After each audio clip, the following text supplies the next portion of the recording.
अभी पिछले साल अयोध्या में एक दलित बेटी के साथ, नाबालिग बेटी के साथ समाजवादी पार्टी का एक एक्टिव कार्यकर्ता लगातार 2 महीने तक दरिंदगी करता रहा। पुलिस को जब इस चीज की भनक लगी तो आरोपी भी पकड़ा गया, बुलडोजर भी चला, लेकिन जय भीम वाले गायब रहे। कन्नौज में भी एक ऐसी घटना देखने को मिली। वहां भी आरोपी के घर पर योगी आदित्यनाथ का बुलडोजर चला, लेकिन वहां भी जय भीम वाले गायब रहे। बिहार के गोपालगंज में भी एक ऐसी घटना हुई जहां मुस्लिमों ने दलित बेटी के साथ दरिंदगी की, और अब दरभंगा में भी ऐसी घटना निकलकर सामने आई और यहां भी जय भीम वाले गायब हैं। 6 लड़कों ने इस बेटी के साथ दरिंदगी करने की कोशिश की, इसके साथ मारपीट की, और इसका कसूर सिर्फ इतना था कि ये दलित है। तो आज जो दलितों के मसीहा खुद को मानते हैं, चंद्रशेखर जैसे नेता, आज वो कहां गायब हैं जब पोल खुली है जय भीम और जय मीम वालों की। इसी पर चर्चा करेंगे। चर्चा करने के लिए मेरे साथ मौजूद है हमारे वरिष्ठ सहयोगी पंकज प्रसून। सर, बहुत बहुत स्वागत आपका। ये कहां गायब हो गए जय मीम वाले? बहुत दुहाई देते थे एकता की। नहीं, कभी नहीं आएंगे। जब आरोपी मुस्लिम होगा और पीड़िता दलित होगी तो देखिएगा वो सारे के सारे वो चुप हो जाते हैं। आप उत्तर प्रदेश की बात करें, मैं इसी बिहार में जहां की ये घटना है वहां की बात कर रहा हूं।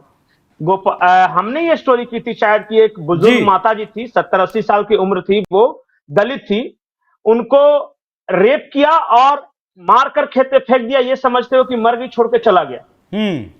वो अस्पताल में इकबालिया बयान देती रही। जब परिवार वाले गए उस मुस्लिम परिवार के यहां तो बोला कि तुम लोग चमार हो, इतनी हिम्मत है कि हमारे यहां आ जाओ कंप्लेन करने, भगा दिया। क्या इंसाफ मिला? एक भी नेता नहीं गया वहां पे। यहां भी यही कहा गया तुम मुसहर जाति से हो, हमारा कुछ नहीं बिगाड़ पाओगे।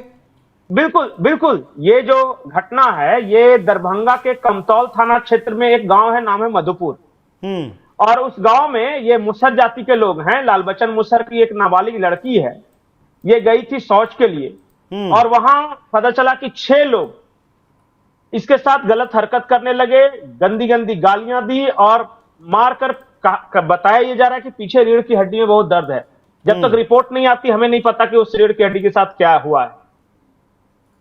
और जब ये लड़की चिल्लाई तो स्थानीय लोग जुटे, घर वालों को बुला लाए। जब तक वो आते ही लड़की को बहुत पीट चुके थे ये है। नहीं, दलित है तो इंसान नहीं है क्या?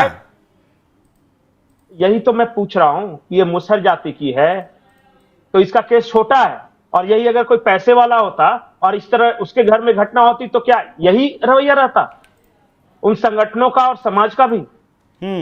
इनके लिए बोलने वाला कोई नहीं है। इसी दरभंगा में कुशेश्वर स्थान में इसी दुर्गा पूजा के दिन महिलाएं, कलश यात्रा होती है, कलश यात्रा से लौट रही थी और अचानक महिलाओं पे पत्थरबाजी शुरू कर दी मुसलमानों ने। अब बताइए, वो महिलाएं चुपचाप बेचारी लौट रही हैं, उनकी क्या गलती है? बाकी जगह तो आप कह देते हैं कि भड़काऊ बयानबाजी किया, नारे लगाए और ये सब। वो महिलाएं अपने घर जब लौट रही थी कलश यात्रा से, तब क्या गलती की जो पत्थर बरसाया? मैं बार बार बोल रहा हूं कि ये सीमांचल का जो इलाका है ना, दरभंगा, मधुबनी, पूर्णिया, किशनगंज, कटिहार, ये सब इलाके में डेमोग्राफी बदल चुकी है। अब उनकी दादागिरी चलती है और हिंदू पिट भी रहा है और फिर भी जात के नाम पे आपस में बटा हुआ भी है। पहले ये तो फैसला हो जाए कि यादव श्रेष्ठ की ब्राह्मण श्रेष्ठ की राजपूत श्रेष्ठ की भूमिहार श्रेष्ठ, तब तो मिलकर बड़ी समस्या है। बहुत बड़ी समस्या है। ये फैसला ही नहीं हो पा रहा है यहाँ पे। और वो क्या करते हैं, पत्थर बरसाने में बिल्कुल भेदभाव नहीं करते। नहीं, जब बात हिंदुओं की आती है तो भेदभाव नहीं करते आपस में, भले ही सिया सुन्नी हो, कुछ भी हो। बिल्कुल, उनके सियाओं में भी तमाम सैकड़ों जातियां हो। नहीं, एक ही है सोच कि ये काफिर है। उनके लिए आप सिर्फ काफिर हो और आपस में एक दूसरे से लड़ रहे हो या मर रहे हो कि हम ब्राह्मण हैं तो हम राजपूत हैं तो हम भूमिहार हैं, हम यादव हैं। ये चल रहा है और ये घटना इकलौती घटना नहीं है, लगातार इस तरह की घटना आ रही है सामने। ये जो जाति जिसके बारे में बता रहा हूं, मुसहर जाति, उसके बारे में जानना जरूरी है। ये दलितों में भी महादलित जाति में आती है। और जीतन राम मांझी का नाम सबने सुन रखा है, वो मुसहर जाति से। और इसको मारा और जब सब कुछ कंप्लेन करने गया तो क्या कहते हैं पता है? अगर थाने गए तो सभी को घर से निकलना मुश्किल कर देंगे, जान से मार देंगे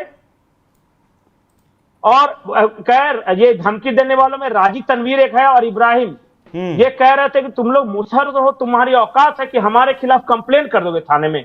क्यों नहीं करेंगे? तुम कुछ भी करोगे, हम कंप्लेन भी नहीं करें। ये है सच्चाई। आप जाके पता कीजिए बिहार में जो इस तरह के अत्याचार दलितों पे हो रहे हैं, करने वाला कौन, आंकड़े निकाल लीजिए। और यही कल को यही मुसलमान सोशल मीडिया पे ये कहते हैं कि हिंदू के साथ भेदभाव करते हैं। अरे तुम दलितों के साथ क्या कर रहे हो? ये है सच्चाई। अभी तक पुलिस ने 4 अप्रैल को यह प्राथमिकी दर्ज की थी। प्राथमिकी कांड संख्या 73/25 है। अब तक गिरफ्तारी नहीं हुई है। बताया जा रहा है कि फरार है। अरे इस लड़की की तरफ से लड़ने वाला कौन है? बेहद गरीब लड़की है, सोचिए ना। कौन कहां से ये वकील करेगी? इन जैसे जो वास्तव में जो कमजोर लोग होते हैं, इनके लिए कोई नहीं सामने आता। और नारे लगवाने कह दिए। जिस वक्त ये घटना हुई थी, 2 दिन पहले की ये घटना है, और पूरा SC ST OBC को एक कर देंगे, तो ये कर देंगे, वो कर देंगे। अरे किसके लिए करोगे? जिसके लिए काम करना है उसके लिए करो ना। इस जैसी अगर बच्चियों की मदद कर सकते हैं तब करो, तब समझेंगे कि असली प्यार है। तो IAS ऑफिसर नहीं है, तो CEO नहीं है कंपनी के, तो फैक्ट्री नहीं चला रहे हैं, तो अस्पताल नहीं चला रहे हैं। सब अमीर लोगों के लिए बातचीत है, गरीबों के लिए कोई नहीं बोलता साहब। ना चंद्रशेखर रावण बोलते हैं, ना राहुल गांधी बोलते हैं, कोई नहीं बोलता गरीबों के लिए। नहीं, ये दुर्भाग्य वाकई में अखिलेश यादव हो या फिर आपके ये चंद्रशेखर हो, ये दुर्भाग्य है कि जहां दलित और मुस्लिम का मामला आता है, ये लोग चुप हो जाते हैं।